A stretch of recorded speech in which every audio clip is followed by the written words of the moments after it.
Assalamualaikum warahmatullahi wabarakatuh. Kembali lagi bersama saya di NR Channel. Bagaimana kabar kalian semua? Semoga baik-baik saja dan tetap fokus serta produktif.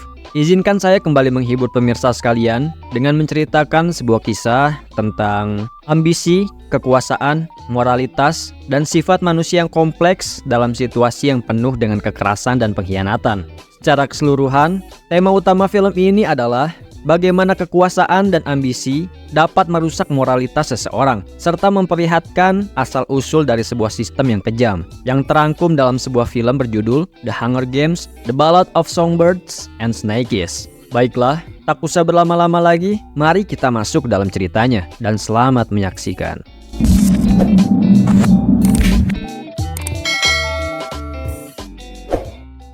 Ya, berlatar di masa depan, bencana dan konflik global telah meruntuhkan peradaban modern. Mereka yang masih bertahan membangun kembali negara dengan nama Phenom. Negara ini terdiri dari distrik federal, ibu kotanya yang disebut capital, tempat tinggal orang-orang kaya. Dan selebihnya adalah 3 distrik kecil yang dipaksa untuk melayani secara ekonomi dan material. Kejaman capital terhadap distrik-distriknya membuat meletusnya perang saudara yang dikenal sebagai First Rebellion, yang dimulai oleh penduduk distrik 13.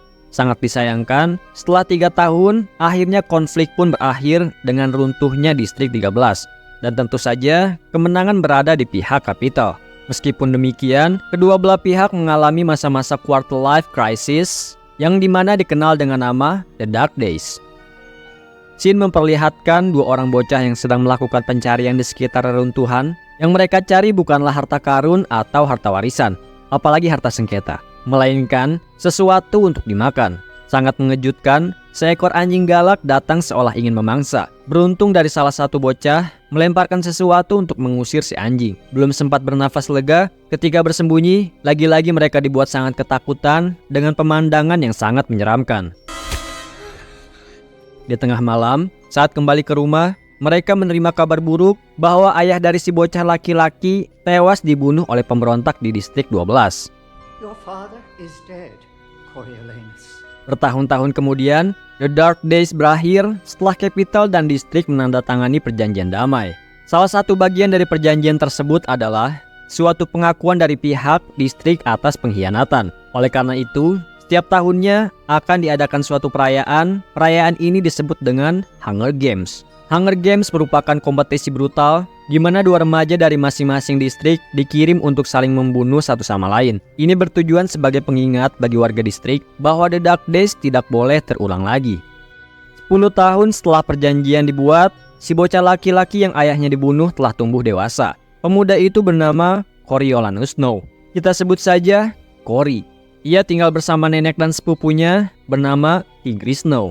Mereka sebenarnya adalah salah satu keluarga kaya, namun sangat disayangkan, setelah kematian ayah Cory, perekonomian mereka menjadi sulit. Dan mereka juga kehilangan pabrik sebagai mata pencaharian selama perang, sehingga kini hidup di dalam kemiskinan. Tapi meskipun demikian, mereka tetap berusaha sebisa mungkin untuk menjaga penampilan, semua itu demi tetap bertahan di dalam capital. Selama ini, Cory telah belajar dengan giat di akademi dan berharap bisa memenangkan apa yang disebut dengan Flynn Prize, semacam akses untuk masuk ke dalam jajaran tinggi pemerintah.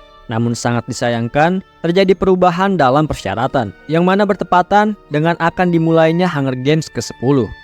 Cory dan para pelajar lain diwajibkan untuk mengikuti program mentor, yang berarti harus membantu dan membimbing para peserta didik dari distrik lain.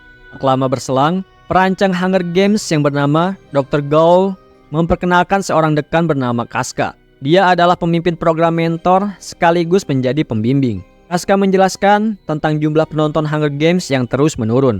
Ia ingin para mentor membuat peserta agar tak hanya berfokus pada kemenangan, tetapi juga hiburan. Dan bagi siapa yang berhasil memenangkan pesertanya, maka mentor akan mendapatkan Flynn Prize. Selanjutnya para mentor dan para pelajar lain diminta untuk menyaksikan perekrutan, di mana muda-mudi dari distrik dipilih secara paksa. Kebetulan Cory akan menjadi mentor peserta perempuan yang terlihat feminim dan lemah. Awalnya Cory merasa kecewa, tetapi tak berselang lama, semua dikejutkan dan dibuat kagum akan keberanian si gadis distrik 12 bernama Lucy Gray. Setelah mendapatkan pukulan keras akibat memasukkan ular ke dalam baju putri wali kota, semua orang mulai bernyanyi bersama Lucy, menyuarakan tentang penolakan terhadap penindasan. You can kiss my Beberapa waktu kemudian, Lucy dibawa ke Capitol dengan menggunakan kereta. Sesampainya di sana, Lucy langsung disambut oleh Cory dengan setangkai bunga untuk mendapatkan kepercayaan. Namun Lucy sama sekali tidak terkesan. Menurutnya, makan lebih dibutuhkan.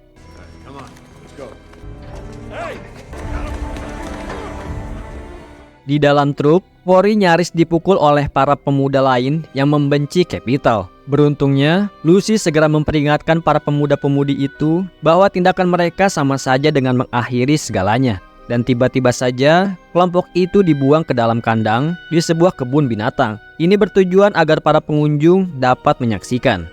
Ya, para peserta diperlakukan seolah-olah mereka adalah hewan yang menarik. Tentu saja keberadaan Cory di dalam kandang menjadi pusat perhatian, sehingga seorang wartawan menanyai pemuda itu bersama dengan Lucy. Dengan cerdik, Lucy memikat anak-anak Capitol dengan menjelaskan bahwa dirinya tidak berasal dari distrik 12, melainkan pengembara yang terjebak di distrik tersebut selama perang. Sebenarnya baik Lucy maupun Cory sama-sama tampil menawan di depan kamera. Sayangnya, para petugas keamanan atau peacekeeper sengaja menariknya. Dan sebelum itu, Lucy sempat mengatakan bahwa para peserta membutuhkan makanan karena beberapa hari dari mereka bahkan belum mengkonsumsi apapun selama berhari-hari. Adegan pun kembali ke akademi, di mana Casca memarahi Cory atas tindakan gilanya yang melanggar aturan. Namun Gould berpendapat sebaliknya. Apa yang dilakukan oleh Cory sangatlah cerdas karena mampu menarik minat penonton. Di tengah-tengah pujian itu, salah satu pelajar bernama Sejanus menentang keras Hunger Games karena dianggap sebagai pertandingan tidak bermoral dan bagaimana bisa mereka memperlakukan manusia seperti itu. Pernyataan tersebut membuat Cory mendapatkan ide untuk memperkenalkan para peserta didik ke publik sebelum pertandingan dimulai. Maka dengan cara itu, penonton akan menjadi lebih peduli dan memberikan dukungan, sehingga memiliki alasan untuk menyaksikan pertunjukan. Dan bahkan bukannya tidak mungkin, para penonton akan bertaruh pada peserta favoritnya. Sebuah ide yang cemerlang membuat Gould terkesan dan meminta Cory membuat proposalnya. Setelah kelas selesai, Cory bersama Sejanus pergi ke kebun binatang membawakan makanan untuk para peserta. Sayangnya, Marcus, peserta yang dimentori oleh Sejanus, tidak mau menerima. Beda halnya dengan Lucy yang sepertinya semakin akrab dengan Cory. Sementara itu, ternyata apa yang dilakukan oleh Cory dan Sejanus diikuti oleh mentor lain. Namun seorang mentor perempuan bernama Arachne malah mempermainkan sehingga si peserta pun geram dan akhirnya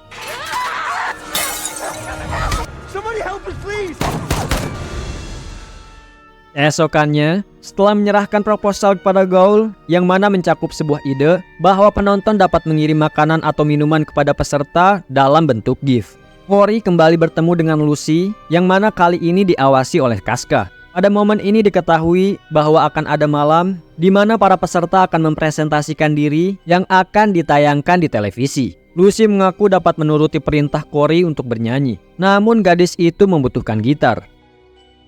Selanjutnya, Cory dan teman kelasnya yang bernama Clemens dipanggil ke kantor Gould karena keduanya bekerja sama dalam mengerjakan proposal. Kantor itu terlihat benar-benar aneh dengan makhluk-makhluk hasil percobaan yang ditempatkan di dalam sebuah wadah. Di sini Clemensia mencoba mengklaim hasil kerja kelas Cory tanpa memikirkan akibatnya. Segera Gould memperkenalkan hewan hasil penelitian terbaru yang diberi nama ular pelangi dan meminta Clemensia untuk mengambil surat proposal yang tidak sengaja terjatuh ke dalam tabung ular. Jika memang benar Clemensia yang menulis, tentunya gadis itu tidak akan berada dalam bahaya karena ular-ular telah mengenali aromanya. Namun, hal itu mengungkap kebohongan Clemensia. Gould segera menyetujui proposal yang diajukan Cory. Lalu beberapa waktu kemudian, ditampilkan para mentor dan peserta yang akan dibawa ke sebuah dom yang akan menjadi arena pertandingan. Tidak ada yang menyangka, di tengah-tengah kekaguman, terjadilah ledakan yang meruntuhkan langit-langit dom.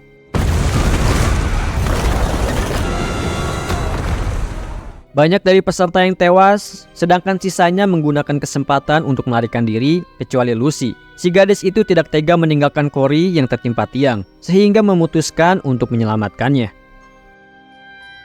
Adegan kemudian beralih ke rumah sakit, menampilkan Cory yang terbangun dengan Tigris dan Sejanus juga yang berada di sana. Mereka menjelaskan bahwa ledakan yang terjadi adalah ulah dari pemberontak.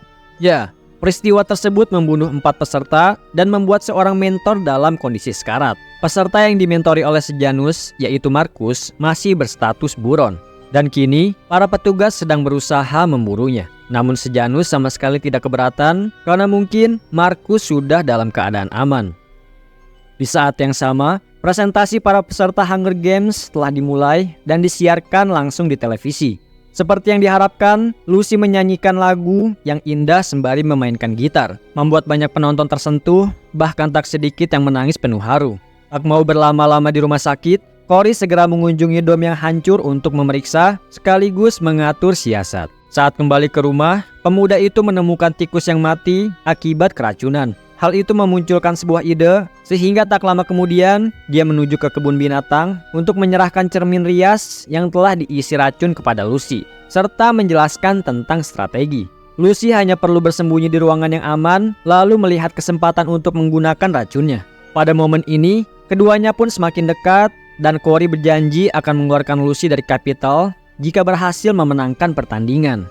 Keesokan harinya, para peserta yang tersisa dibawa ke arena. Sementara mentor-mentor berkumpul di akademi bersama dengan Casca dan juga Lucretius yang memegang amplop berisi prediksi siapakah yang akan memenangkan Hunger Games.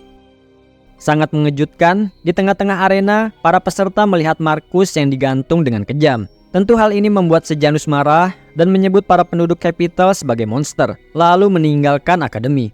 Beberapa waktu kemudian, pertandingan pun dimulai. Beberapa dari peserta langsung berlari ke tengah arena untuk mengambil senjata dan menyerang.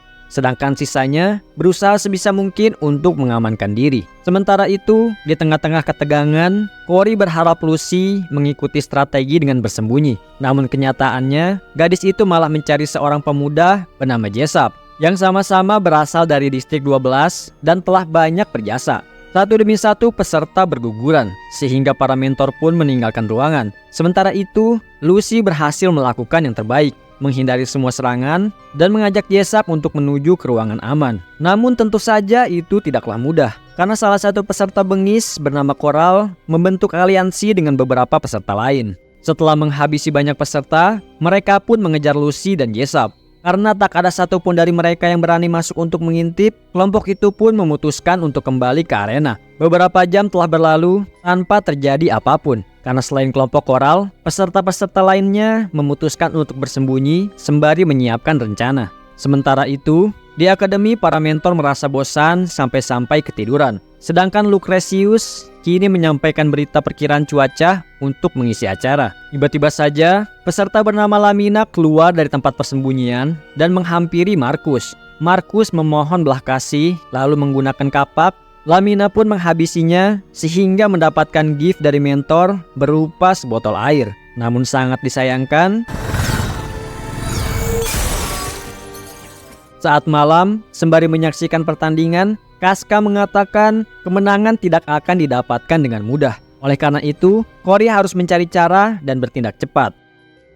Scene berpindah menampilkan Lucy dan Jessup yang sedang berada di dalam terowongan.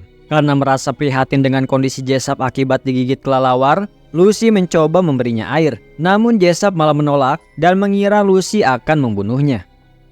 Kembali ke Cory yang dibangunkan oleh Goal. Wanita itu memaksa Cory untuk datang ke arena dan melakukan sesuatu terhadap Sejanus. Sangat mengejutkan, ternyata Sejanus kini berada di tengah-tengah arena, berduka atas kematian Markus yang diketahui merupakan teman masa kecilnya dan sama-sama berasal dari distrik 2. Gaul merasa keberatan untuk mengirimkan peacekeeper ke sana karena hanya akan membuktikan bahwa pemberontak benar. Oleh karena itu, dia meminta Cory untuk mengeluarkan Sejanus. Dan jika berhasil, Gaul akan merekomendasikan Cory kepada ayah Sejanus.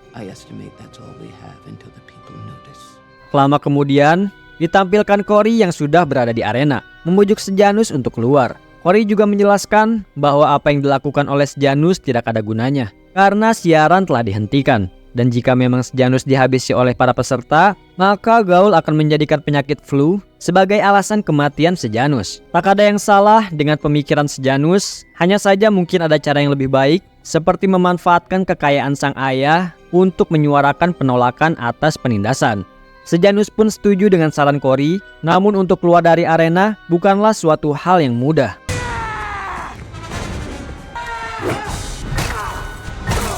show. Tak lama, kemudian Cory kembali ke rumah dan menceritakan bahwa dirinya telah menghabisi seorang peserta Hunger Games demi menyelamatkan Sejanus. Dia mengaku bahwa semua terjadi begitu cepat dan sangat mengerikan. Tapi selain itu, Cory juga merasakan sesuatu yang kuat. Keesokan paginya, Cory kembali ke akademi. Dan kali ini ditemani oleh Tigris sebagai tamu. Lucretius memberitahu semua orang tentang berita mengejutkan bahwa tadi malam saat siaran tiba-tiba berhenti, salah satu peserta yaitu seorang pemuda tewas tanpa diketahui siapa pembunuhnya. Tapi Lucretius mencoba menenangkan dengan mengatakan bahwa mungkin saja itu bagian dari pertandingan. Kini hanya 10 peserta yang tersisa, termasuk Lucy dan Jasep. Keduanya masih berada di terowongan. Sayangnya, tiba-tiba saja Jasep menjadi tak terkendali, kemungkinan karena rabies. Pemuda itu pun berusaha membunuh Lucy, dan terjadilah aksi kejar-kejaran yang membuat keduanya keluar dari tempat persembunyian. Tentu saja hal ini membuat Cory sangat khawatir, sehingga memohon kepada mentor Jasep untuk mengakhiri penderitaan Jasep, yaitu dengan mengirim sebotol air. Segera Lucy menghampiri mayat Jasep dan mengucapkan selamat tinggal. Kegaduhan tersebut membuat kelompok koral datang untuk menghabisi Lucy. Dengan cerdas, pemuda itu mengirimkan beberapa botol air yang mana membuat para peserta lainnya kewalahan. Sementara Lucy melarikan diri sambil mengamankan sebotol air. Tak lama setelah semuanya tenang, kelompok koral pun mulai memburu Lamina yang sejak tadi berada di puncak tiang tempat Markus digantung. Pertarungan pun tak terhindari. 2 lawan 1, tentunya sulit bagi Lamina untuk menang. Dan kesempatan tersebut dimanfaatkan oleh Lucy untuk memasukkan racun tikus ke dalam botol. Lalu secara diam-diam membuang air minum yang lainnya. Segera Lucy melarikan diri dan berlindung tepat sebelum koral menangkapnya. Tak lama kemudian, terjadi perselisihan di dalam kelompok koral karena memperebutkan air minum. Namun itu tidak berlangsung lama, karena koral dengan kejam menghabisi pemuda yang merupakan salah satu anggota kelompoknya. Sementara kelompok itu mencari sasaran lain dan meninggalkan sebotol air, seorang peserta perempuan yang sakit-sakitan keluar dari tempat persembunyian dan segera meneguk air beracun. Temannya yang bernama Reaper datang menghampiri menemukan si gadis mati, membuat Reaper benar-benar terkejut. Segera dia mengumpulkan semua mayat, menutupinya dengan bendera Capital. Pemuda itu menghadap kamera dan menyuarakan bahwa dirinya sepenuhnya mendukung para pemberontak. Tentu saja Gaul tidak tinggal diam. Dengan cepat, dia memutus siaran lalu menyebarkan berita buruk tentang kematian Markus yang merupakan anak dari presiden. Dan dengan ini, Gaul menyatakan bahwa tidak ada yang memenangkan Hunger Games karena dia akan mengirimkan pelangi kehancuran yang dapat mengeliminasi seluruh peserta. Ya, pelangi tentunya tidak lain dan tidak bukan adalah ular kesayangannya. Menyadari hal ini, Cory segera bertindak untuk menyelinap ke dalam kantor Gaul. Awalnya dia berpura-pura bahwa jahitan lukanya terbuka, sehingga membutuhkan bantuan Gaul. Lalu secara diam-diam mendekati tabung ular untuk menyelipkan sapu tangan ke dalam tabung, yang mana sapu tangan itu sebelumnya digunakan untuk mengusap air mata Lucy. Kembali ke arena, Coral menemukan ide untuk mendesak Lucy agar keluar dari tempat persembunyian. Gadis itu memerintahkan salah satu anggota untuk mendesak Lucy, sementara dirinya akan menusuk jalur ventilasi. Lucy yang sudah terdesak akhirnya menggunakan cara terakhir, yaitu menaburi racun lewat lubang udara sehingga membunuh salah satu anggota koral bernama Tretch. Meskipun Lucy berlindung, tetapi pada akhirnya saluran ventilasi hancur akibat tusukan koral dan menyebabkan Lucy terjatuh. Di saat yang sama, sebuah helikopter datang mendaratkan sebuah tabung Gaul. Semua peserta pun menghentikan aksi kejar-kejaran dan mulai mendekati karena penasaran. Lalu tiba-tiba saja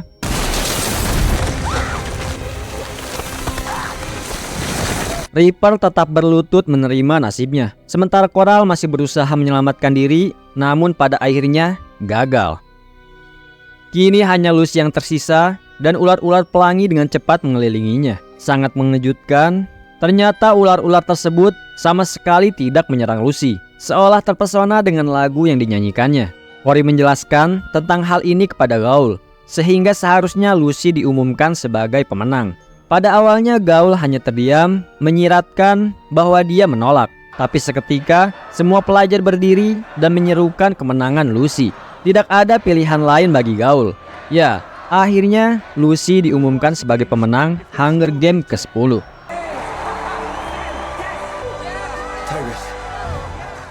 Beberapa waktu kemudian, Cory dibawa untuk menghadap Casca, di mana pemuda itu ditunjukkan dua barang bukti yang tentunya sangat dikenali. Cory telah melanggar peraturan, sehingga Casca mengumumkan bahwa keluarga Cory tidak akan mendapatkan hadiah apapun. Sebaliknya, Cory akan dihukum untuk menjadi anggota Peacekeeper di wilayah distrik selama 20 tahun.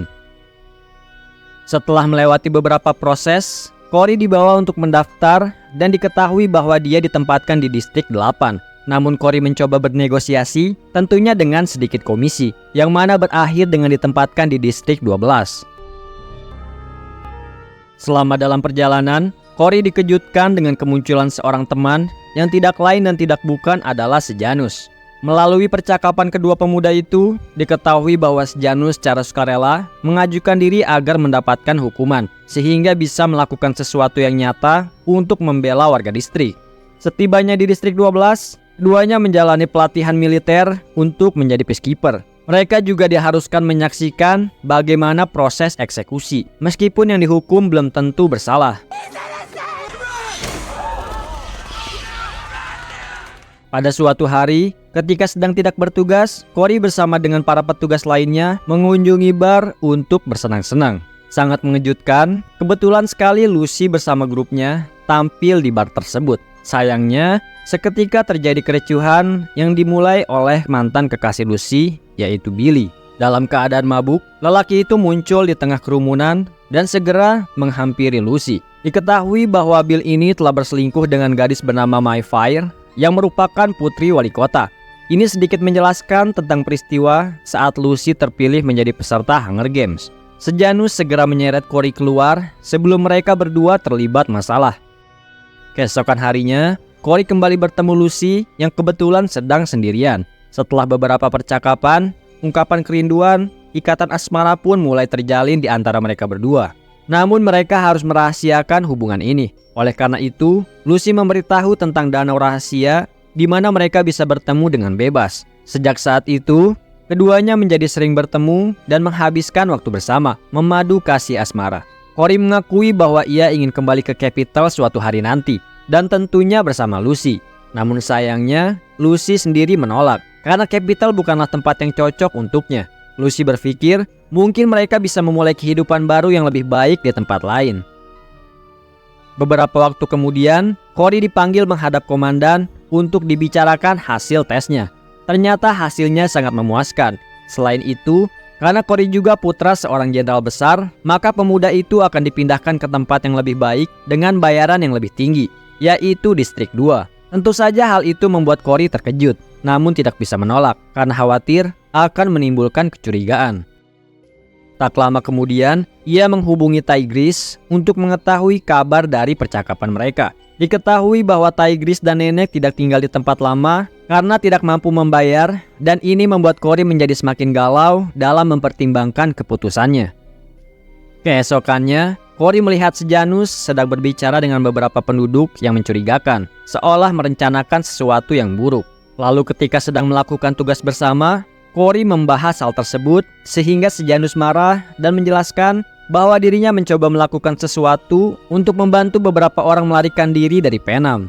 Di saat yang sama, Cory mengingat burung yang sedang mereka siapkan adalah burung mata-mata hasil penelitian gaul yang digunakan untuk mematai penduduk distrik. Jadi secara diam-diam, dia mengaktifkannya untuk merekam apa yang Sejanus katakan. Setelah itu, burung tersebut secara khusus dikirimkan ke Capital, tepatnya ke kantor Dr. Gould.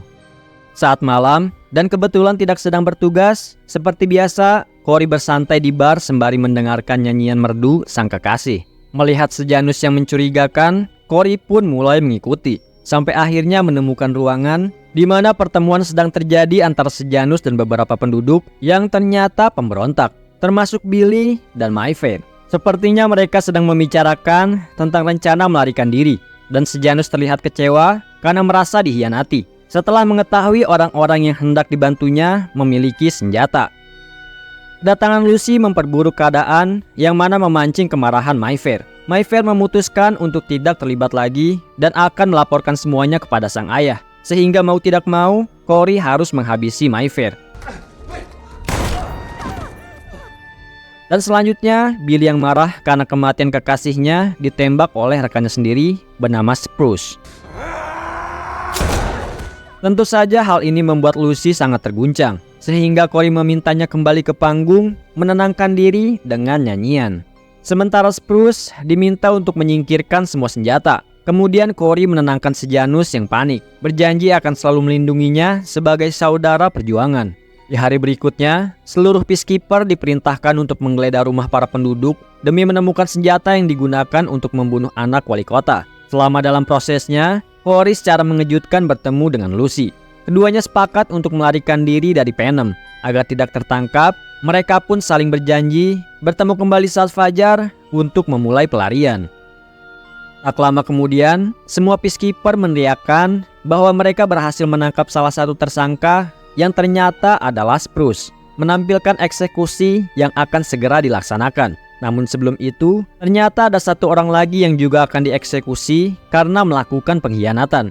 Ya, dia adalah Sejanus. Ternyata Gaul telah menerima rekaman yang dikirimkan oleh Cory. Ketika kembali ke asrama, Cory menemukan selembar foto di antara barang-barang Sejanus, yang mana membuatnya sangat menyesal. Tak mau berlarut-larut dalam perasaan tersebut, pemuda itu pun menepati janji untuk bertemu dengan sang kekasih. Selama dalam perjalanan, pemuda itu menyinggung tentang pembunuhan, yang mana membuat Lucy sempat curiga. Untungnya, Cory segera menenangkan dengan menyebutkan kata-kata indah tentang perubahan. Saat hujan turun, keduanya sepakat untuk beristirahat di pondok di dekat danau. Di sana Cory menemukan senjata-senjata yang disembunyikan oleh Spruce. Cory hanya cukup menyingkirkannya dan lenyaplah semua ancaman, kecuali jika Lucy melaporkan. Ya, ucapan Lucy membuat Cory sempat terdiam beberapa saat. Namun segera Lucy menenangkan dengan mengatakan bahwa dirinya akan tetap merahasiakan hal ini. Dan segera setelah itu, Lucy memutuskan untuk memetik kentang rawa atau mereka menyebutnya Katniss. Beberapa jam telah berlalu dan Lucy masih juga belum kembali. Dengan senapan di tangan, Cory mulai menyusuri hutan untuk menemukan Lucy. Tiba-tiba ia menemukan sehelai kain yang merupakan hadiah untuk Lucy tanpa menyadari ada ular di baliknya.